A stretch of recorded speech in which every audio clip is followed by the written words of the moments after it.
volunteered for a guy named Ramsey Clark, who was running for the United States Senate in 1974. Four. Yeah.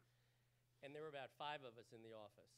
And then one day Ramsey Clark came in, who's the candidate, and said, I've just hired a guy named Victor Navasky to run the campaign. And the 5 of us looked at each other and said, who the hell is Victor Navasky? And Victor walked in, and the first thing he did is he said, I need to hire a deputy campaign manager, and I'm going to interview the 5 of you. And so one person who was volunteering for us thought he had a chip in his brain implanted by the CIA, and he was a volunteer. The second person who was in the office was arrested a couple of weeks later because she urinated in the revolving door and wouldn't leave in the building.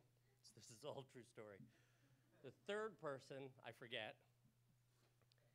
The fourth person, I forget, and I was hired. So it wasn't a rough competition, but that's how I met Victor, and we've been great friends since then. So I'm going to, I know everyone's here to hear Ben speak and not me, so I'm going to be very short. I just have 2 things that I want to talk about first. First, how did we found BuzzFeed? I'm going to try to remember all that, and then very briefly where I think digital content is today, and why do I think it's a terrific time to be investing in, working in, developing new concepts for digital content. So I started the Huffington Post with Arianna Huffington and Jonah Peretti in 2005. And Jonah, among other things, built all the technology. And a couple of years after, I don't know when, maybe 2007, when was BuzzFeed founded? 2007? Jonah was kind of getting antsy and wanted to do some other things other than work on the Huffington Post. But the Huffington Post at that point was growing pretty well, and we thought we had a pretty good future. And we didn't want to lose Jonah. And he had equity in the Huffington Post and liked his job, and he didn't want to leave. So we agreed that he and I and a guy named John Johnson, who was the third founder, could start a company where Jonah would build tech products, and then we would try them out in the Huffington Post. And that's how BuzzFeed was started, kind of an offshoot of the Huffington Post, where we would be his guinea pig. And then we had a bit of a slow time finding our way for a couple of years, and then we started to find our place. And then when did you join? 2012. And in 2012, when Ben joined, we took off. So why is now a good time to invest in digital content? So you need to make believe that it's 1981, and there was ABC and CBS and NBC, and they owned the world. And cable was just being laid in all the big cities around the United States. And at the time, I worked for Time Warner Cable. And we competed for the franchises in a lot of big cities. And you know, today these franchises are all worth billions and billions of dollars. And at some point in the early 80s, the entire country was built out. There was distribution for cable across everywhere except some rural counties. And then the industry needed to fill the pipes with content. And the pendulum swung from distribution to content, because as soon as distribution is built out, you need to put something in it. And then all the cable networks that you know exist today started in 80, 81, 82. None of the big companies, or almost none of the big companies, started these cable networks. Young entrepreneurs did. And then 5 or 6 years later sold them to the Disneys, the ABC, CBS, NBC, Viacom, Time Warner, et cetera, et cetera. So the broadcast pendulum swung from distribution to content. And I think we're exactly at that stage now in the digital world, that all the pipes are done. That obviously the internet is built out, Wi-Fi is built out, big data pipes are built out. And now, over the last 4 or 5 years, the social distribution pipes are built out. So when you think about Facebook and Pinterest and Snapchat and Vine and everything else, to some extent, they're pipes that need to be filled by content. They started out being filled by community content. A lot of them still are. But it's the perfect time to create digital content to fill those pipes and the bigger pipes above them. And advertising year by year gets bigger and bigger, and commerce obviously gets bigger and bigger. And so now there are two revenue drivers for content, commerce and advertising. So if you think that it's 1981 now in the digital content world, I think we have a good 4 or 5 or 6 years where an enormous amount of product can be built to fill the pipes, and BuzzFeed is, one of the leaders. So that's why I think it's a wonderful time to invest and to work in digital content. That's my speech for the day. Well, I'm glad to be filling the pipes. So anyway, thanks for having us. I've never met Victor before, but grew up reading his magazine. It's an honor to be here. And I guess I thought maybe it would be useful just to talk a little about my own background in terms of, and I don't know, the logic when Jonah approached me and said, the most logical thing in the world would be for me to leave this role covering politics that I've been doing all right at for a while and come to this site known for cat pictures.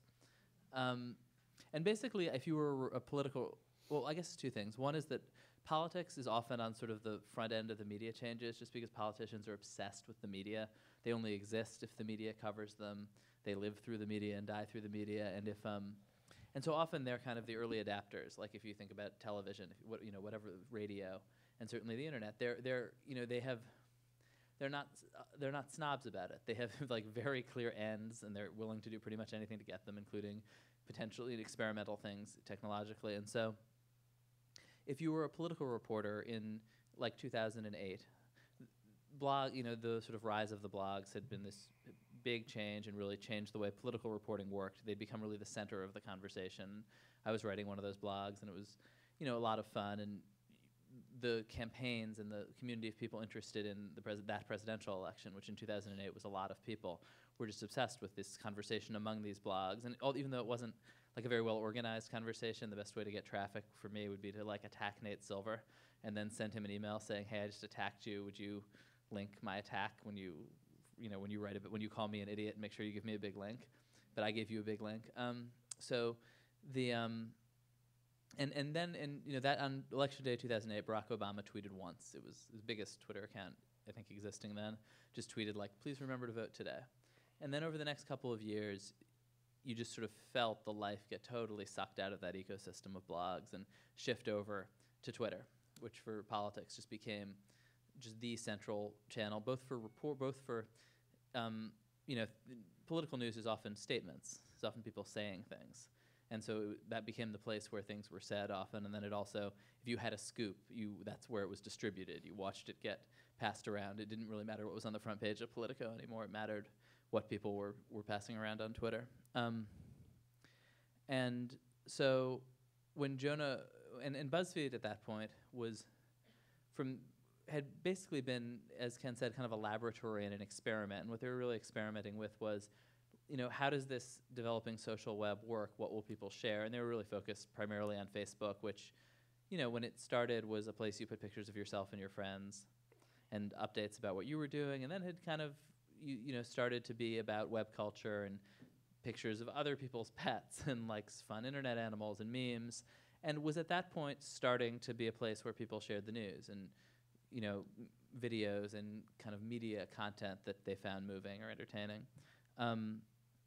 Or interesting.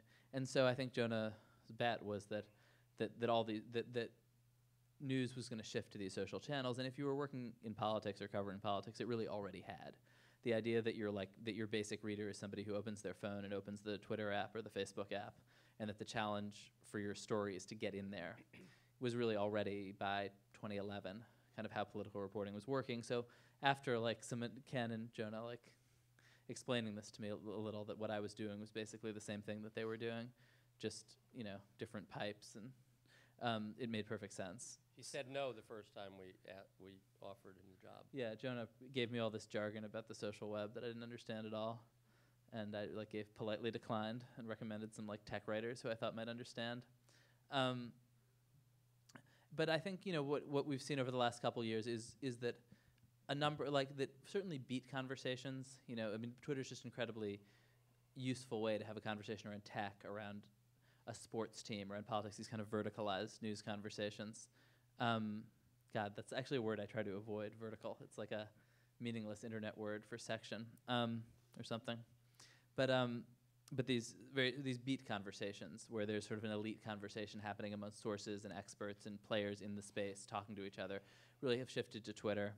And so we basically started by building a set of sections whose front page is Twitter, our politics section. We're not, we're happy if you go to BuzzFeed.com/politics, but that is a tiny minority of our readers. They mostly come because they saw it on Twitter, because somebody saw it on Twitter and emailed it to them, or on Facebook, or maybe on BuzzFeed's front page, but they basically assume that the front page of the internet is Twitter, and that they want to get scoops and advance stories and tell stories that a sophisticated audience who has read everything, that this will still be news to them.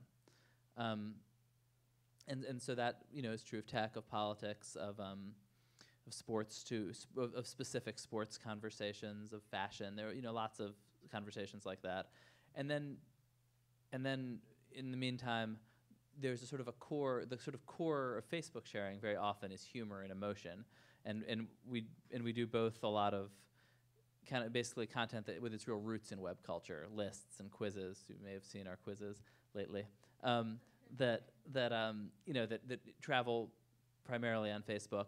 But what we've also seen is that journalism of a certain kind will also travel on Facebook, and the kind of journalism that travels is stories that are really well told or beautifully illustrated and have like a real kind of emotional core, like whether it's because it's a personal story about a narrative of a guy building a house, repairing a house in Detroit, that we saw get shared more than 1 million times on Facebook, or if it's a story with kind of that's, you will not see people sharing stories about the Congress of the United States of America, like no matter what, just because people do not feel emotionally invested in procedural debates typically, but stories about gay rights, stories about criminal justice actually, which Neil's working on, are stories that that both can be incredibly well told and well reported, but then also that people feel very deeply about and are very like proud to share and excited to share with their friends and say like, here's a really important story that you should read. And so we spend a lot of our time thinking about kind of why people share things and trying to do the sorts of stories that people share. And I think our basic view is that these platforms, Twitter, and particularly I think Facebook, Pinterest also, which I think it's talked about less in these contexts, but for what used to be like the home and garden section of the newspaper, for food, for DIYs, an enormous source of readers and a place there are just tons of people. But that they're maturing, and we're sort of trying to keep up and mature along with them. And so we've recently built a foreign desk with probably 7 or 8 reporters around the world, and an editor in New York, and trying to do in some ways the kind of traditional news gathering that a newspaper foreign desk does, but also with an eye to the fact that everybody's read the Wire story. People know the news of the day if they want it, and the thing that you have to tell a story that is either new or that is compelling in its own right. And you also some of you guys I know are like playing with starting new sites, and it's actually a huge luxury to start from scratch, because a lot news institutions have these structures that they've inherited and don't really, without really thinking about, but for instance, that it would make sense that you'd put a lot of resources into your Paris bureau, which is like an expensive place to operate and not the center of global news right now. So we've been able to start with new beat structures, and we have an international gay rights beat, which is a beat like I bet lots of people here read about and care about, and for our generation is a really frontline beat, but used to be a kind of back burner thing that like maybe that a reporter maybe who was gay but it wasn't his primary beat would kind of dabble in sometimes, but wasn't a frontline beat at most newspapers. And the same with we have a global women's rights beat out of Nairobi, which again I think is a beat our readers care a ton about and people on the social web care about. And yeah, but most recently we've started to staff up an investigative unit. Got this guy Mark Schoofs, who I guess he taught at Yale, not Columbia, but he was a former ProPublica and Wall Street Journal guy with a couple of Pulitzers, who who's hiring experienced investigative reporters because it can take you can take months and months and months on these stories, but in this very transparent, very competitive news environment, the stories that the stories that break through are the best ones on some axis. They can be the funniest, they can be the fastest, but they can also just be the ones that are deeply reported and really compelling in a literal sense. So yeah, so I don't know. That's what we're up to. I guess we should probably take some questions. Great. Let me ask a couple of questions. We have a microphone there, but it's really for you to ask the questions. But let me take moderator's privilege. I'll ask a couple. Do you have any competitors? And if so, who are they? The simplest answer to that question is that the way I really kind of feel about it on a moment-to-moment basis is just that every single thing that's being written is competing with every other thing for your attention and for the space in your feeds at any given moment. So, I'm competing with the pictures that your relatives are posting and on Instagram and with New York Times articles and with somebody's Tumblr. And that's kind of for, I think, and beat reporters, meanwhile, are competing with whoever else happens to be on their beat, really, which can be anonymous randos on Twitter and which can be reporters for the Washington Post.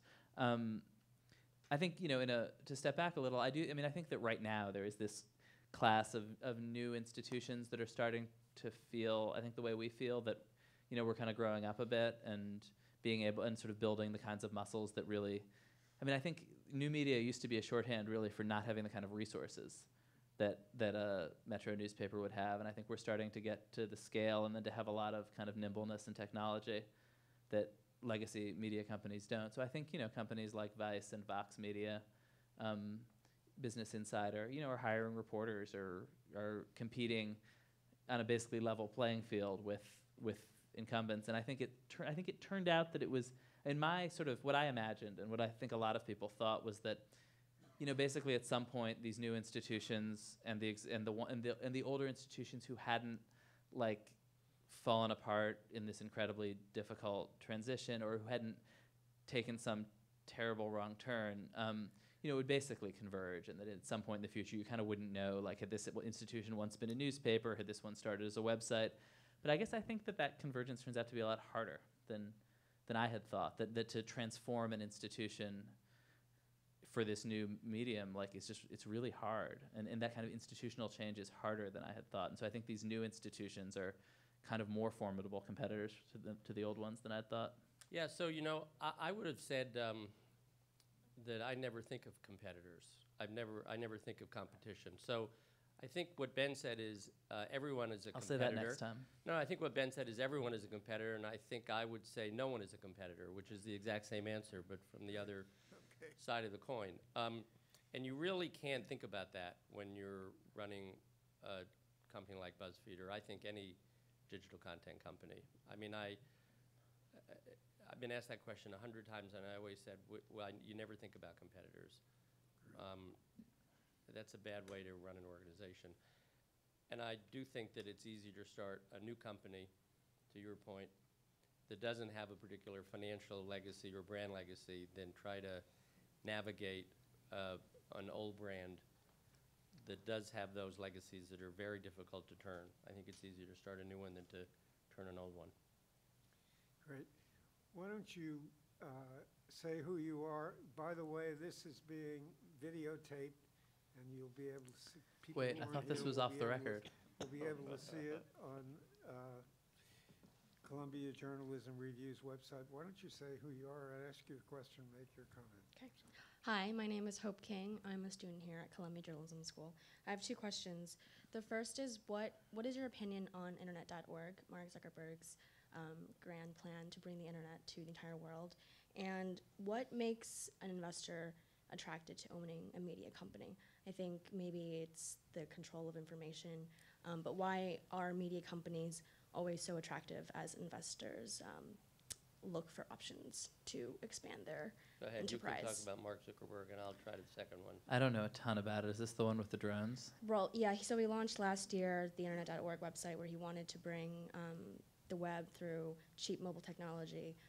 His other, I guess, partners are all mobile companies and handheld makers, and now he's trying to bring it I through mean, I do the think that drones. it's not like I don't have a strong opinion about it. I think that, the growth of the web has always been driven, or has largely been driven by people who were interested and, who had an interest, but it's kind of worked out pretty well, mostly. But I don't know enough about it. I do like the idea of, in general, of internet drones. It's a lovely ambition. Yeah, I don't know anything about See, it. he either. actually spent a lot of time in the PR business.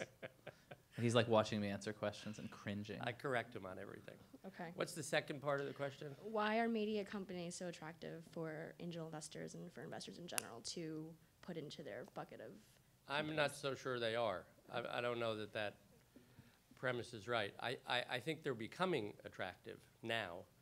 And I think you're seeing a lot of investors on the West Coast who never in a billion years would have invested in a digital media company now being incredibly interested in it. We're seeing that a lot. So, So why is that? well, I think because what I said before, because the pendulum has swung from distribution to content.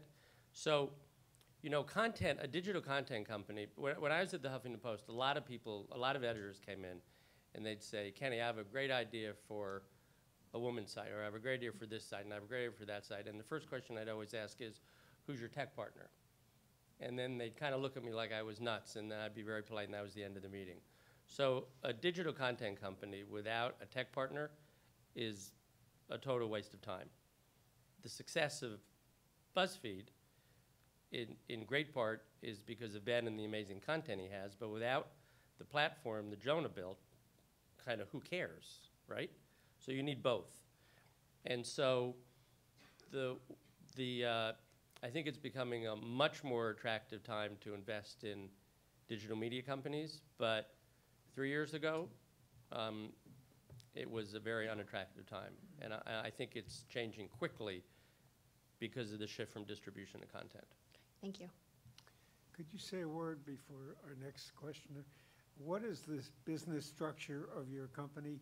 And if I want to invest, how do I do it? Of what company? BuzzFeed? Yes. I guess if you want to invest, we could have a private conversation. Not sure how to answer that question. Victor, when he was running The Nation, made a hostile offer for Time Inc. I forget what you bid for it, but when it was in play, so maybe you should make an offer for BuzzFeed. We would consider it. We bid their own stock. We would put it up as collateral and let them pay for it. So, but anyway, Okay. sir, but your structure is it a public company? No. Yeah. It's an LLC. It's a private company. LLC. It has its investors are its employees. Its ownership, rather, it's its employees and a half a dozen outside VC firms. But it's a private company. All right. And do you want to share with us how much money is in the till and what the? I don't know. No. Okay. Fair enough. Yeah, sir. We're doing very well. Good. Well, that's what I gathered. We're profitable. We could be more profitable if we didn't keep reinvesting, but it makes a whole lot of sense to keep reinvesting because we keep growing. Our traffic now is how much? It's more than 150 million uniques a month. 150 million, which is it double last year? Yeah. Yeah, and our advertising has doubled every year, and we think it'll double again or close to double this year. So things are good, but we're still in a very good time where we can keep investing, and so that's what we're doing. Good. Sir. Connor Skelding, Columbia College. You said that you're producing content and reporting stories that readers will want to share with their friends and that will be affirmed by their friends on social media and spread again and again. Do you think that's reconcilable with reporting stories that are going to challenge your audience? I mean, I think that, let's say, I mean, I guess I'm in some ways more interested in challenging the people we're writing about. I mean, I think in doing it in ways, I mean, I guess I'm not sure what you mean by challenge your audience. What do you mean? Well, if you're writing something specifically so that it'll be shared, you're writing for a particular kind of person who's going to agree with this, right? I mean, I think if I were to write like a tract on, you know, the horrors of the social web, you might share it. I mean, different. You know, there are a lot of people who are interested in news and in analysis and in you know, hard reporting, who share things on. It used to be almost entirely on Twitter, but now a lot on Facebook. Yeah, so we write a lot for people like that. It's a big tent party. It's, you know, a lot. I mean, I think our view is honestly that most people care what's happening in the world and care about news and love animals, and that like this applies to most humans. Hi, I'm Sandra Lee. I'm a newly minted digital producer. My question is, Ken, you mentioned about how it's less challenging to create a new company versus these old world companies with legacies. So what do you think that faces these old companies like Yahoo, AOL, that are trying to reinvent themselves? Or how do they do that successfully? Well, I'm glad I don't run AOL or Yahoo or MSN. I have a much easier job than that.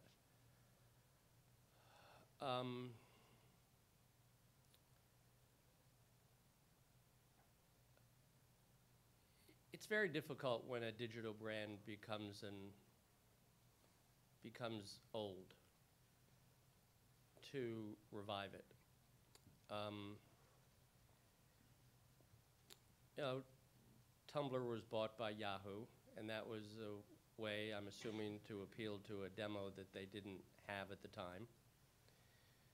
So they paid $1 billion, and that isn't a lot of money for Yahoo. Whether it was a lot of money for Tumblr or not, I don't know. They didn't have any income, so maybe it was a lot.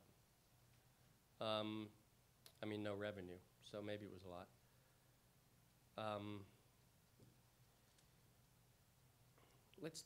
Let's talk about the New York Times, because I think they're doing a really good job in going digital. Maybe it's taken longer than some of the people in this room think, and that's fair, but there's a brand to protect, and if you do it too fast, then you don't protect the brand. They had to get through 2008 and 2009, which was a horror economically. They got through that.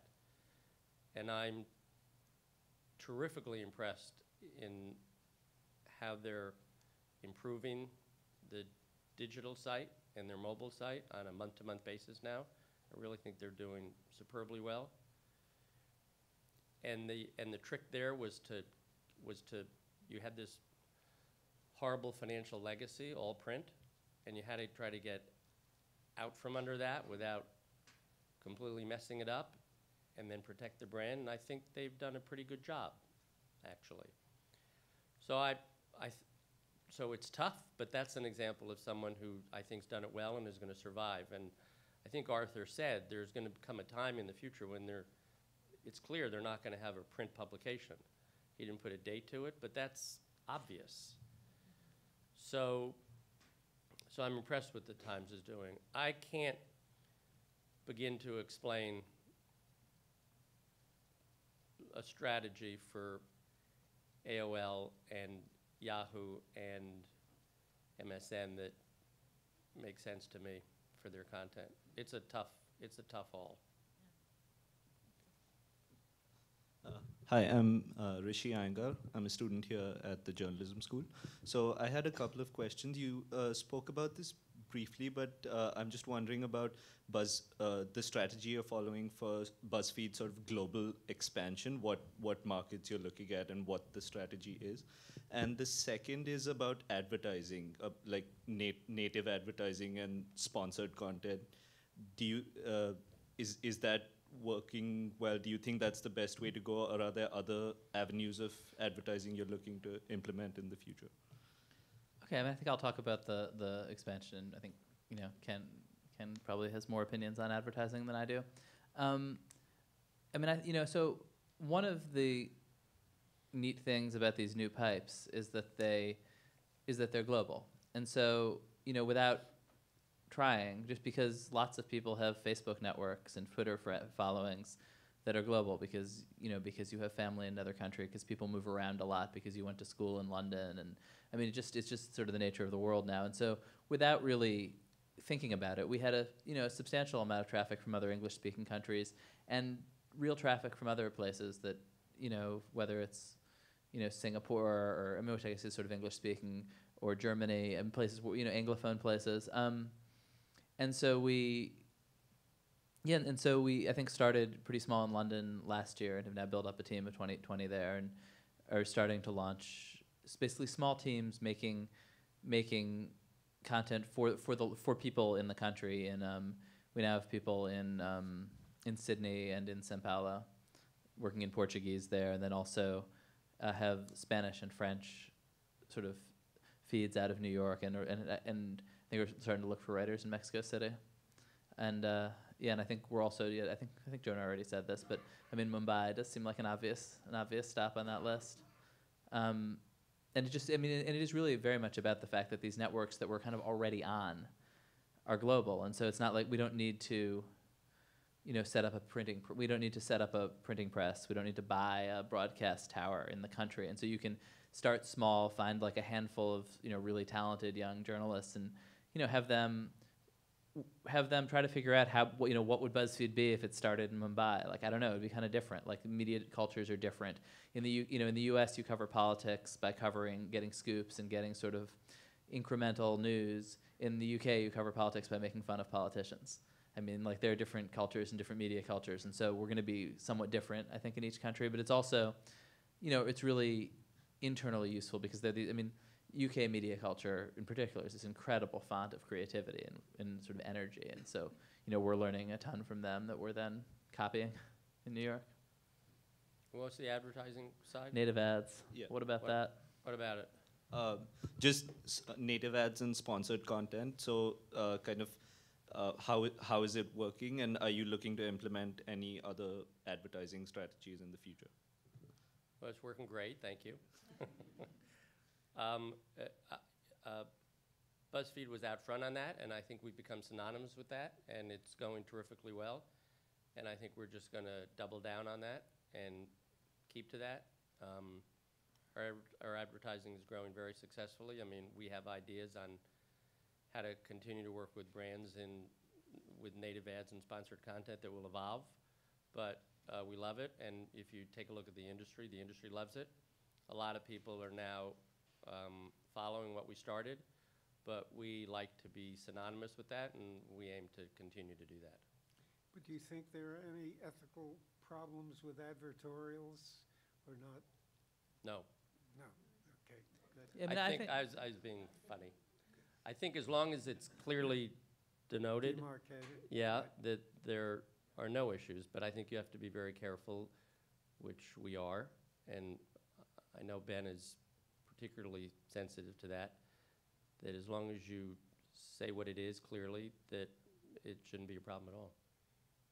Yeah, and I do think that you have to label it clearly, and I do think that, this is not a rational or fair thing, but I think that when you see a column of text, even when it's clearly labeled, people often have a kind of feel like they're being tricked anyway. And the famous case was this Atlantic thing where they had this very clearly labeled thing that was an advertisement for the Church of Scientology, and people freaked out, and I think they characterized it as saying that they were being tricked, but in a way it was almost the opposite. Like, they knew they weren't being tricked, they hated it, and they knew what it was. Right. I mean, I don't know. The bottom line, Victor, is you just have to say what you are, Right? right? Okay, good. Do you want to fight out? You want to argue on that? Well, I think there are a lot of implicit problems there. For example, would you run a Ku Klux Klan ad that said No. what they were? Would I personally, if I made the decision, no. I don't make that decision either, but I can't imagine that the people No. who do would. No. The So- answer is no. Right, so then therefore, there's the question of where you draw the line, since it's not just being open about who you are or what the law permits, it's, you've got some standards there. Sure, but that's a different issue than native ads for brands. So we could Yes. have a long conversation about, what ads you accept and what you don't. But that's a totally different issue of making sure that it's marked an ad or not an ad in native ads. Right. I have a long list of ads I wouldn't take, but thank goodness I don't have to make those decisions for BuzzFeed. Send them over to Columbia Journalism Review. Good, okay, I will send the Ku Klux Klan over to you right after this meeting. good, okay. I'm Emily Johnson. I'm a magazine editor, so actually really old media. And I'm curious to hear a little bit about your editorial process, because I feel like the prevailing prejudice that one hears in the magazine world looking at sites like BuzzFeed is that the attitude is get it up, post it online, we'll check it later, we'll correct it later. Whereas by comparison, I work in women's magazines. If we have a feature on either women's health or even a fashion feature, that's getting read countless times by fact checkers, copy editors, myself, top editors, what have you. And what I'm sensing, though, from your position is that you are interested in more of a nuanced editorial process. Otherwise, why would you be expanding investigative bureaus? I mean, I think like that's a prejudice that a lot of online journalism kind of earned. Mm-hmm. Just in terms of there were sort of like reporters always hated editors, and like there was the sort of rise of the blogs was sort of a rebellion against editors, which meant both typos and sloppiness and kind of like incredibly self-indulgent length, like more than anything else actually. Because when you're at a magazine and you have a 5,000-word feature and it's too long, you tell the writer like, this 9-paragraph thing about your grandmother is really beautiful, but unfortunately we sold another ad in column 3, and so we have to cut it. And when you're online, like, you don't have that excuse. So you just have to be like, this is a really boring thing, we're going to cut it now. And that's harder it's like, you sort of a crutch. And the economics of online journalism for a long time were that, if you had particularly a long feature or any kind of feature, you would try to sell it to a magazine for thousands of dollars and into a really intense editing and fact-checking process. And if you couldn't, you would post it on your blog with none of those things. Mm-hmm. But I think, for young reporters in particular, it's a huge, like, now to say you're going to have a great editor who was a great, who worked for years as the Moscow bureau chief of The Guardian and is going to be your editor and knows a ton, is a huge selling point. And young reporters who, 5 years ago, that it would have been attractive to say, and you're not going to have an editor and you're just going to write for the web, now really want an editor. And for us, it's like a recruiting thing to say we have great editing. But it also, and we have we have a copy desk with lots of copy editors. I mean, we're building out, I think, to the degree that it makes sense, that structure. I mean, on the other hand, there are things where speed is incredibly important, and if you have a 6-sentence politics scoop, that may not go through the copy desk. So I think, we try to be flexible and rational about kind of how we use those structures. But if you have a 5,000-word investigative story, it's going to be fact-checked and lawyered and bulletproofed and all those things. But then it won't wait for, I don't know. But there are other print elements that we don't have to wait for. Thank you. Yeah, sir. Hi, my name is Caesar, and I joined Reuters in 2011 just as we were building out our data capabilities, or data journalism. And now that you're doing the same, I was just sort of curious how you're thinking about it and what you're thinking your strategy might be. It seems like from everything I'm seeing that some folks tend to go the data visualization route, others sort of the deeply investigated NICAR type stories that I tend to work with. And then there's also, 538 and those kinds of blogs. So I'm just wondering how you're thinking about it. Yeah, I mean, so data journalism, I mean, that's I feel like that's the most in-demand thing right now. I mean, because there's obviously like a large world of people like me who can like think of clever stories and write good headlines, and then like also a very large world of people with like math PhDs who can do really complex data analysis and write scripts. And the overlap of those sets is like tiny. It's like Nate, hopefully this guy we just hired, Jeremy Singer-Vine, who's great, who we stole from the Journal, Gabriel Dance. And there's like a tiny number of people who are good at both of these things. And I think you can do a lot of different things with it. I mean, I think for us, I think we want to be able certainly to do, to do, there's certain kinds of investigative projects, particularly when you have two large databases and you want to find, and drawing connections between two big databases is sort of the classic form of this, that you need both good skill, like the sort of technical skill of working with databases, and then also the news judgment to see what's important, the ability to clean up the data, which is like no joke, and a huge part of the process. And so that's certainly one of the things we'll be doing. But then I think also there are opportunities to, to like see patterns and step back and find one chart that explains something really clearly or something fun. And so I think, we hope to do both. Thank you. Hi, I'm Nick Diakopoulos. I'm a computer scientist and at times also a journalist. So I'm one of those guys in the Venn diagram You're gonna overlap. get paid.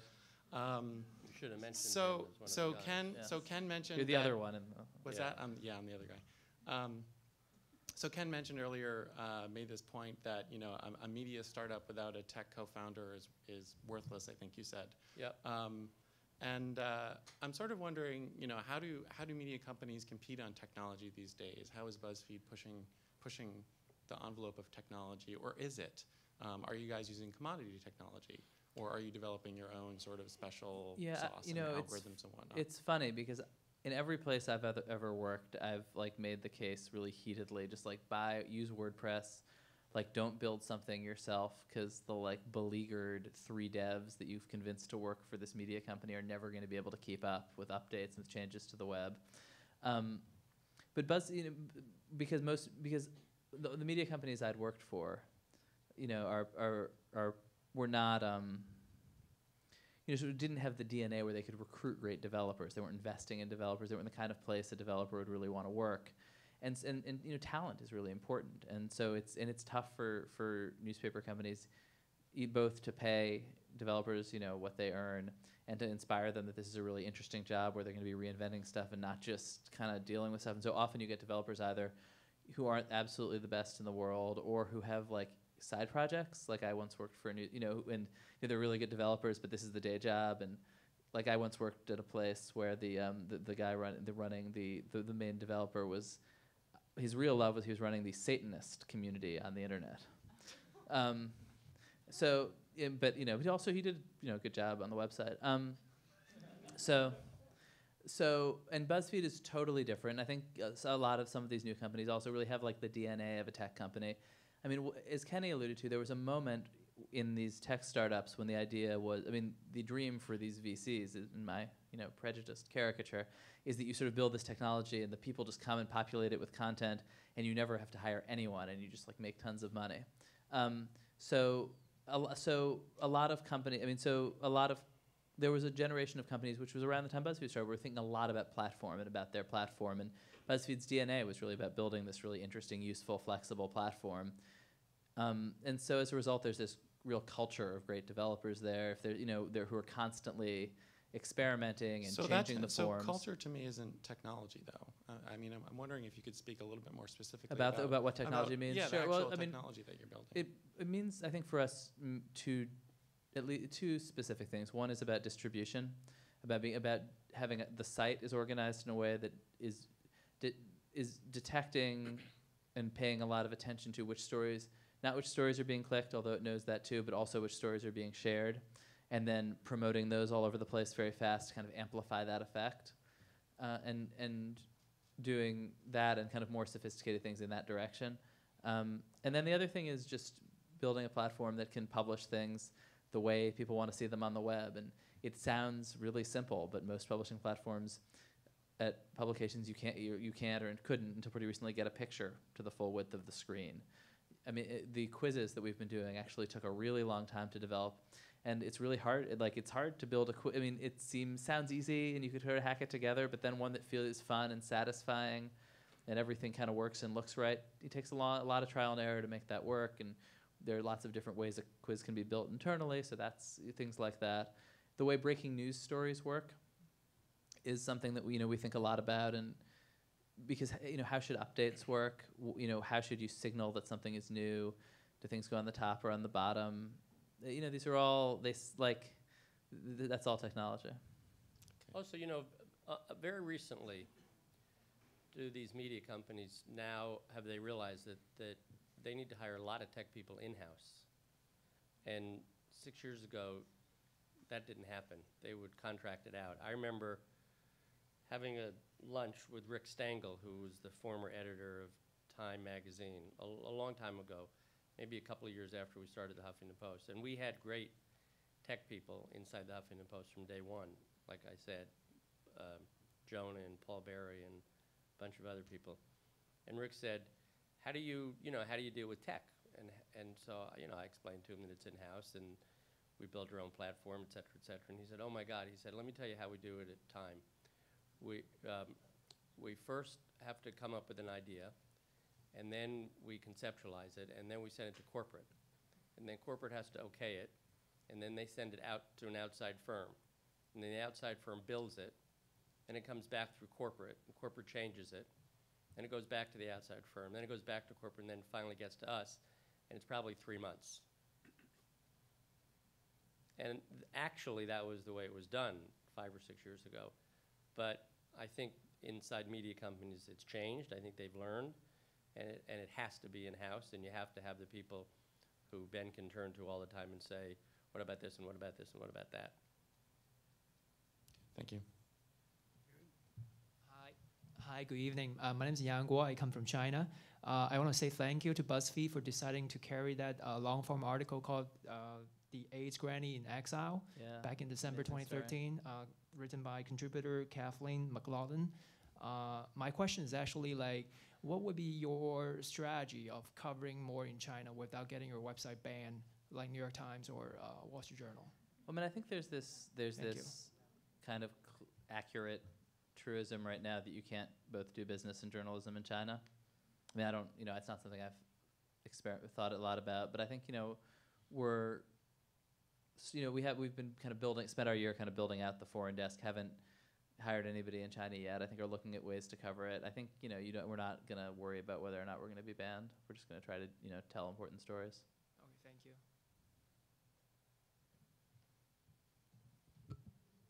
Hello, my name is Anna Goldenberg. I graduated from this school last year and now work in journalism. And I had a question because you mentioned earlier that there will be, another 4, 5, or 6 years in which the various social media channels can be filled with content. And I was wondering, as a company that relies so heavily on social media, did you have any thoughts on what's going to happen afterwards? I mean, will there be a life after Facebook? Will people ever grow tired of it? Well, there certainly will be a life after Facebook, although I'm not smart enough to know what it is. I'd invest in it now if I did, but I don't know. But 5 years ago, 6 years ago, Facebook didn't exist.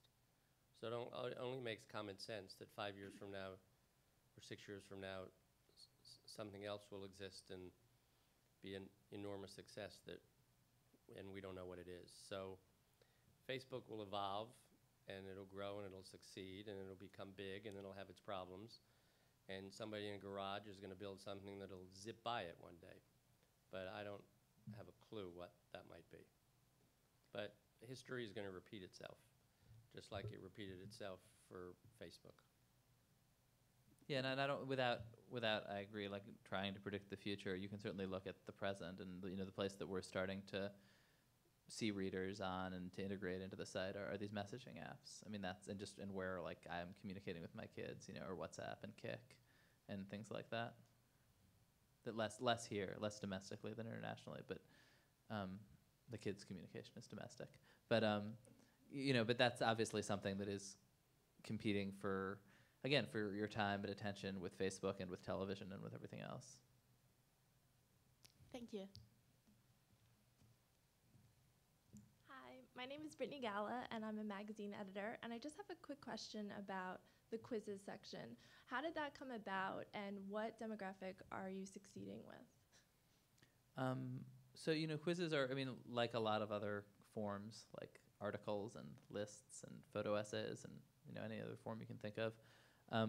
Quizzes are something that have, like, if you're a magazine editor, been around forever, as long as there's been magazines. But also are a little technically challenging to execute on the web. Particularly when they have to they have to be really fun in mobile as well as on desktop. And in fact, they feel more native to mobile. So we had this quiz technology, template that we've been playing with and experimenting with, and I've been using, and hadn't quite been working, and talking to developers about how it could maybe work a little better, and kicking it back and forth for really a couple of years, and finally just sort of saw them really take off in the beginning of this year with just these sort of fun, what stage ought you to actually be from? That can't have been the headline. What state should you actually be from? Quizzes like that. And they're an interesting, some of them are like pretty fun and silly. There's also, but they can also be really, many of them are also really interesting. Our music editor, who's sort of like just obsessed with and steeped in like kind of music archetypes, has been doing these quizzes on, which 90s riot girl are you? And Shirley Manson didn't get herself, and he felt that she was wrong. But like it was informed by, it wasn't scientific, but like any more than music criticism is usually scientific, but it was definitely like deeply informed by somebody's obsession with the topic. Thank you. Hi, my name is Neil Barsky. I'm the chairman of the board of Columbia Journalism Review, work with Victor there, and a graduate of the school. My question is mostly for Ken. Ken, you started talking about the kind of short shelf life that many internet brands have had. Internet brands, MSN, Yahoo, AOL, and those are the ones that still exist. We can name any that don't even exist. As one of the most successful investors in digital content, how do you look at the longevity of these companies, the sustainable free cash flow of these companies, when the rate of change is so high? So how do you, I know you're at the early stage, you're not a buyer, you're more of a seller, but how would an investor, somebody who's really looking at the business models, look at the long-term value of these companies and the durability of their cash flow when we've already seen these tremendous disruptions every year? BuzzFeed today is, you look at a BuzzFeed and it really has captured the zeitgeist like no internet journalism digital company I've ever seen. But if you weren't part of BuzzFeed, I'd say, what do you think it's going to be in 5 years? And it might be fair to be as cynical about BuzzFeed, as great as it is right now. So how do you sort of reconcile the high rate of change in digital journalism as an investor who sort of has to predict cash flows for years and years and years? Well, MSN and AOL and Yahoo have been around for quite some time. And they still all make a lot of money. But in the last iteration of the web over the last 6 years, they all missed social. And they shouldn't have.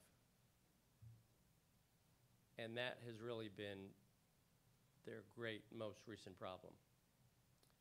So I think if you take a studied look at a lot of companies, digital companies, but in other industries, you could take a look at big misses.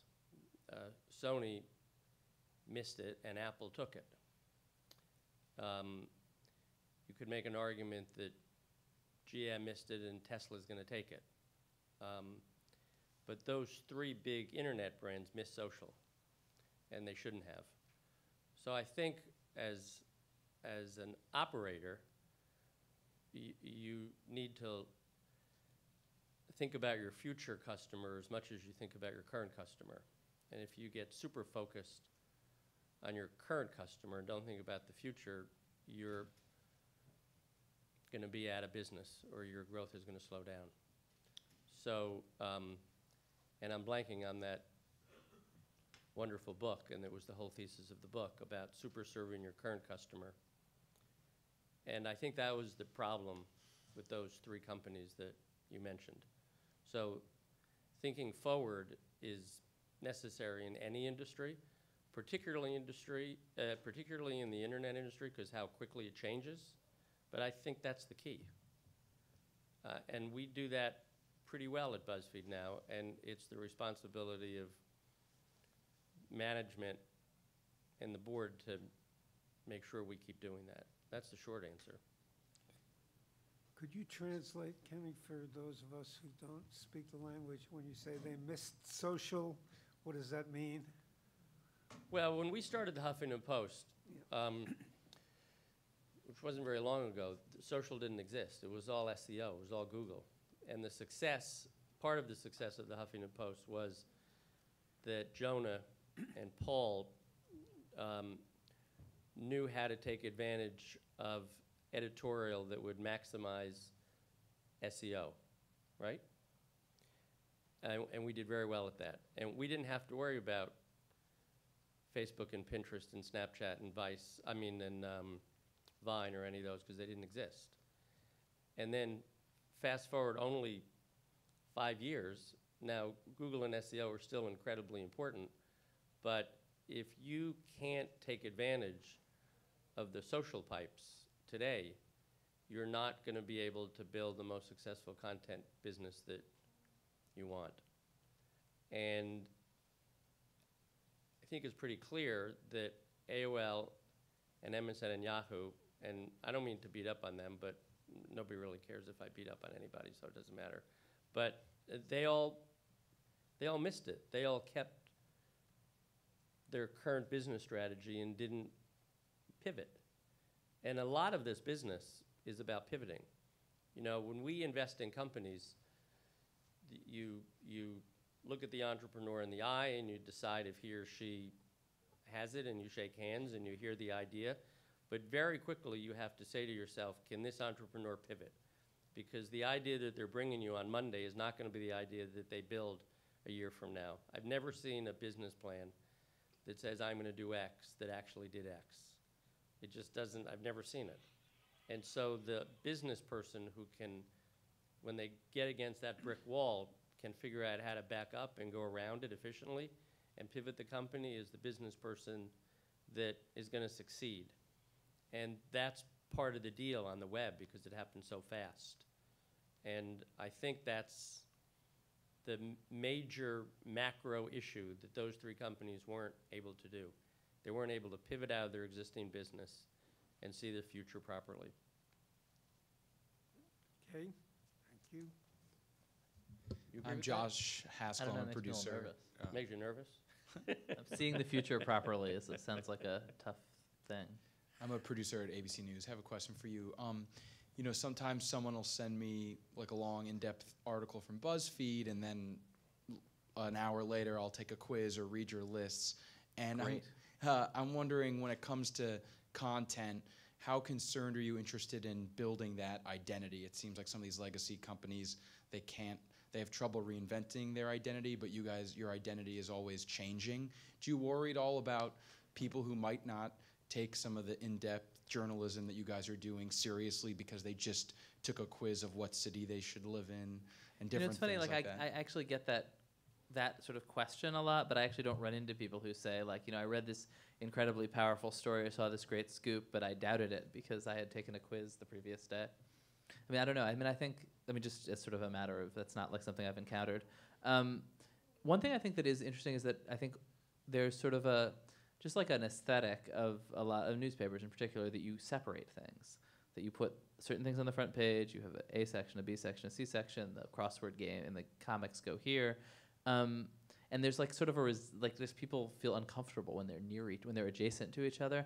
And I think that if you spend a lot of time on Facebook or Twitter, you know, it really knocks that out pretty fast, because your feed is, you know, an article from the New Yorker and a picture of your drunk friend and a joke somebody you don't know made, and that stuff is just, it's all in a feed and it's adjacent, and that it's kind of an aesthetic. It's not like there's no real moral value to whether food should be close to each other on the plate or far apart, but it is like, it's something that I think for people who spend a lot of time on these social platforms are very comfortable with incongruous things being next to each other, and that people who are used to consuming newspapers find jarring.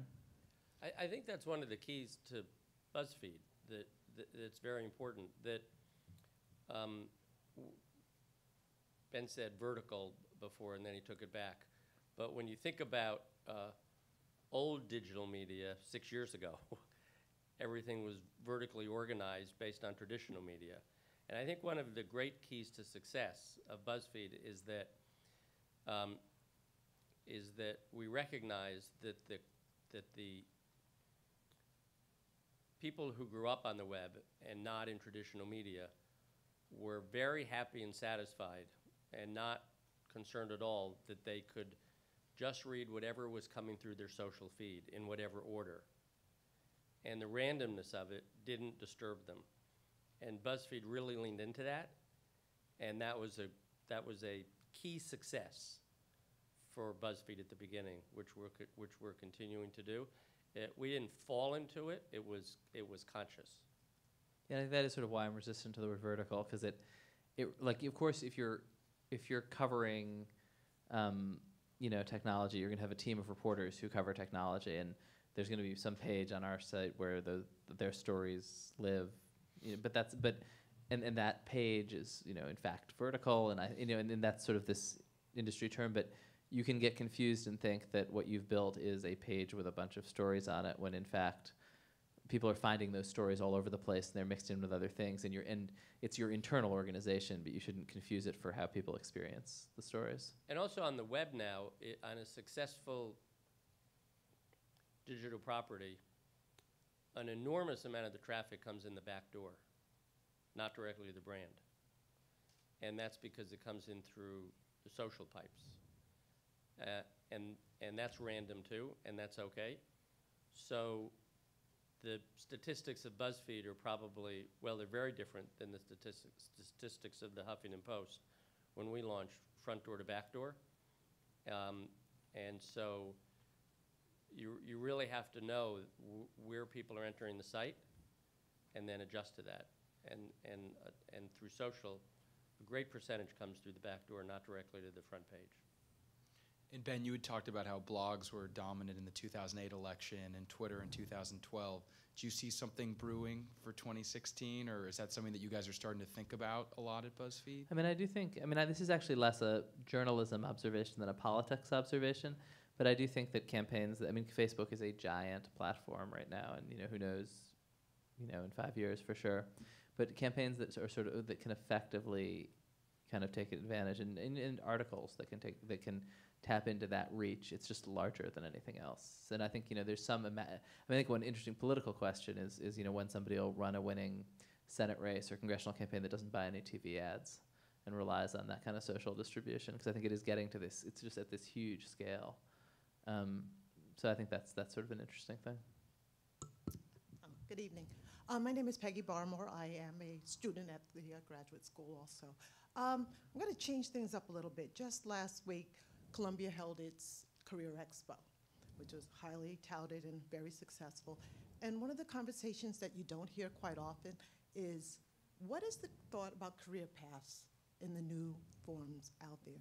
I know everyone is excited about going in, but what kinds of conversations are you guys having about, is it a transient workforce coming up? Do you have career paths? Do you talk about them? So as a lot of the younger folks starting out start looking at you, do they think of you as more than a year or two, or? Yeah, we think about this a lot, because I think we've managed to attract these incredibly talented kids, and people who are in the middle of their careers, and we want to keep them forever. And so, I think in journalism, I think this is something that I hadn't really given a lot of thought to, but I think there's this challenge that in most organizations, the way you rise in the ranks is to rise into management.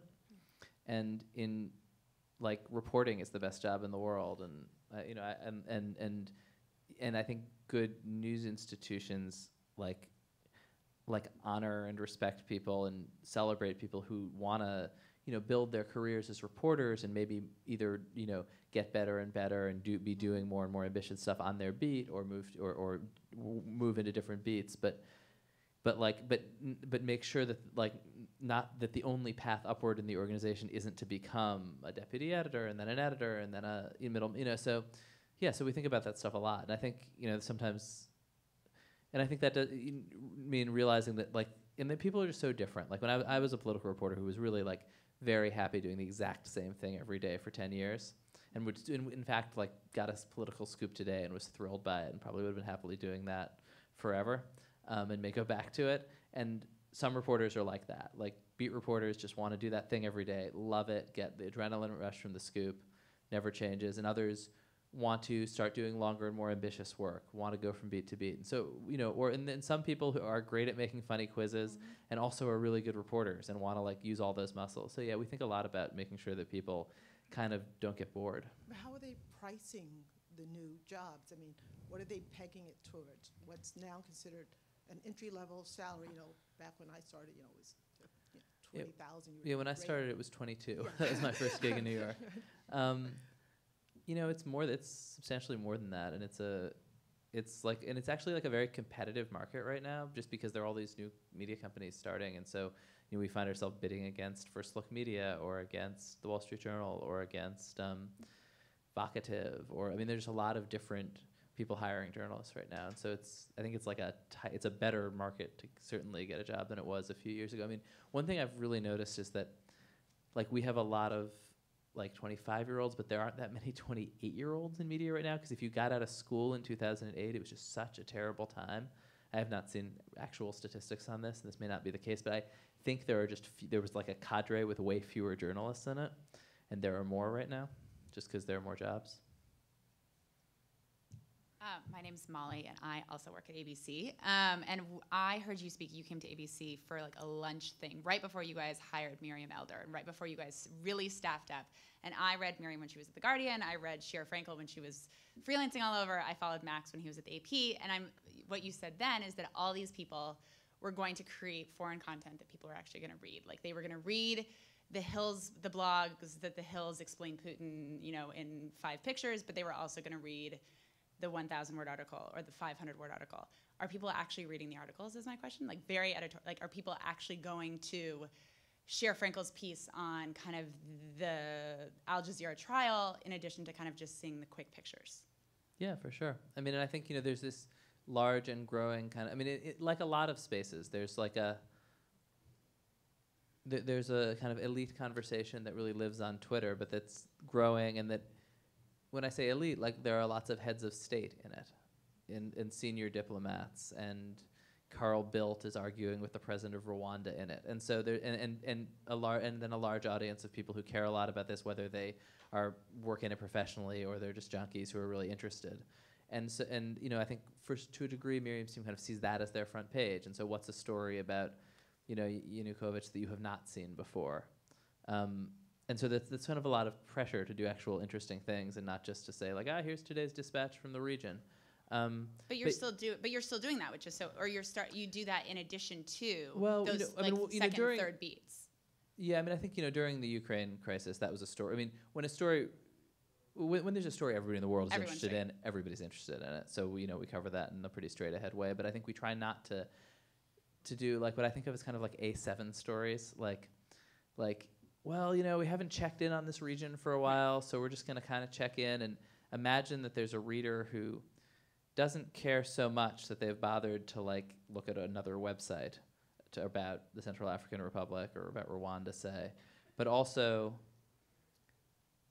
cares enough that they kind of want an update. Whereas, in fact, I think there are readers who care a lot and are obsessed, and to serve them, you need to be very sophisticated and really really speak to the highest common denominator. And then there are people who don't care at all, about Rwanda, but who will, if you tell a great story, will read that, about anything. Are they actually? Yeah, for sure. I'm trying to think of no, because that was your argument then too, and I think I was yeah, right. We write serious stories. I spend my day writing serial blogs, and none of them Drudge will pick up one every 3 months or something. Yeah, there's not much of a link ecosystem for them. They have to. Right. But Twitter is a great distribution platform for really sophisticated reporting about these kind of slices of the world. Yeah. No, it's really interesting. My name's Maggie Perez. I'm a web editor. just to go back to native advertising, that topic, I'm curious what percentage of the content is native advertising, and then what percentage of the advertising pie is native advertising, So revenue-wise? I think I can answer. I mean, I don't actually, I don't know the answer to the first question. It's not a high percentage, but there's sort of units on the front page and stuff that there's always an ad in. I think it's 100% of the advertising. We don't do any banners or anything. Yeah, the second part of your question is 100%. The first part of the question is I don't know. Yeah, I don't know either. And we have a lot of that we do is not that traditional. But we have a very traditional separation between advertising and editorial in the sense that there are creatives who work on ads, but they report up to the business side. I mean, I would guess it's single digit. Percentage? Yeah. Yeah, I mean, it's tricky. Like, it depends how you measure percentage, right? Is it the percentage of our traffic or the percentage of individual items produced? I was saying the individual items. Yeah, it's got to be single digit. So it's single digit, but of items produced, but I don't know where it falls into that. Great. I'm going to say, Amy, yours is the last question unless there's someone burning to ask one after. And I just want to alert the students here that there's a sign-up sheet out there for anyone who wants a free dinner at the Union Square Cafe with the editor of Elle magazine in the future. You should do that. You should just know on your way out. It's only for students. Sorry, guys. So, Amy, thanks, go. Victor. I'm Amy Yee. I'm a Knight Badgett Fellow here, so sometimes at the business school, sometimes here.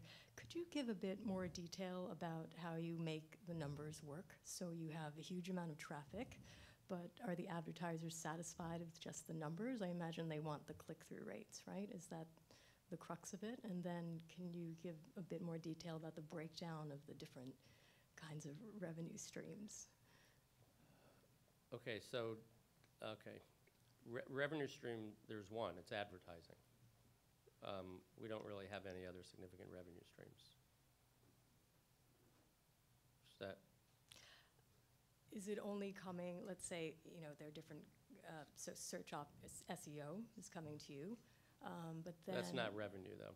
So but the revenue stream is just native ads. Okay, so you're not getting revenue from when users click on your ads? The advertisers aren't paying you for so it's native ads, and because of our tech platform, we can maximize the viralness, if you will, of an ad that's on BuzzFeed.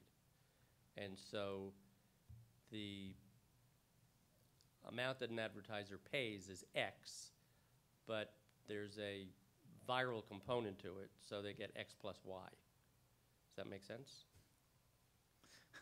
She's being generous. But so native ads is it's all most native important. ads. It's all native ads, Mm-hmm. and because of the because content travels so well off BuzzFeed, our native ads do exceptionally well compared to ads on comparable sites. Is that better? But I think native advertising is Yes. confusing in the sense that I think when people think about the economics of the web and individuals like run their own blog, what you think about is, wow, every time somebody hits my page, I get a fraction of a penny. Or every time somebody clicks on this thing on the side of the page. But when the ads are their own free-floating things that are totally separate, it's just, I mean, I'm not in the weeds on the numbers, but it's like it's just sort of a totally different proposition. I mean, in some sense, traffic is a cost for us. Mm-hmm. Like I told our investigations editor that he's like our most efficient employee because he puts so little weight on the servers. He's like been there for 3 months and 2 stories. But it's not click-through. Okay. It's not click-through. Okay. It's good to know. And then just from Huffington Post, what were some of the lessons you took from there? Were there things that worked well and then things that you didn't work well and did not bring to BuzzFeed? Oh, that's interesting. Never thought about that.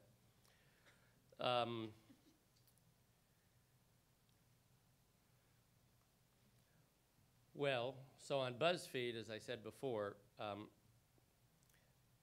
the content flows like a social site flows. So there aren't verticals like there were on the Huffington Post. The social is key to the success of BuzzFeed, and it didn't exist at the Huffington Post. It was all SEO. We built a tech platform at Huffington Post, but we built a different tech platform at BuzzFeed. We had no native ads to speak of on the Huffington Post, and kind of helped invent them on BuzzFeed. The beginnings of the Huffington Post was all curation without any original content. And then we moved into original content. And the beginnings of BuzzFeed, once we started to take off, was much more original content. So there, as a percentage, I don't know about today because I don't follow Huffington Post, but as a percentage, much more original content on BuzzFeed than the Huffington Post at the same time period. I don't know what else. What else can you think of? Well, let's say paying contributors. Well, we had blogs at the Huffington Post. We had a lot of editors and a lot of reporters that we paid. Mm-hmm. I don't know. When we sold, we probably had 200 people in the editorial department, maybe 150. I don't know how many, but a lot. They were all paid, but we didn't pay bloggers. It's not the same situation at BuzzFeed because we don't have bloggers like that, but we have a big paid editors and reporters just like we did at the Huffington Post. We have content from the community at both places. It's presented differently. They're two very different companies. Almost across the board. They're very different. And Ben isn't Ariana Huffington. Joan is Ariana Huffington. I have nothing to say on either of those comments. Great, okay. A burning follow-up question. Good burning question. Yeah, so recently there's a BuzzFeed article called Atop the Bottom Ranking of the 24 Best Men Butts in Hollywood. But I actually didn't read... wrote that article. Oh, but I actually didn't read this article through BuzzFeed. I read it through China's Sina Weibo in the Twitter-like service. So I was wondering... Really? Yeah, what's did they pull off, did they pick the whole article up and copied it? They're like taking off the GIF pictures, and then they put some additional Chinese translation to that. Was there a link to BuzzFeed? No. No. Yeah. So I was wondering, like, what's your strategy? Yeah, it's funny, we don't get a lot of Weibo traffic.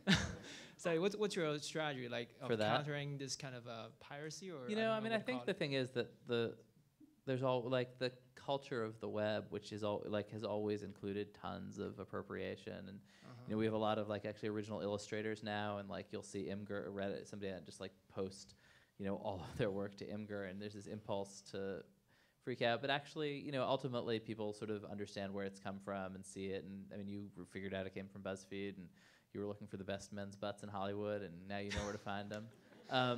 So I think like in the long run, we try not to freak out about it too much. Although when there's really gross theft, we try to deal with that. Okay, all right, thank you. Well, gentlemen, thank you for thoughtful, inspirational, and practical. I'm glad we ended on such a highbrow note. Yeah.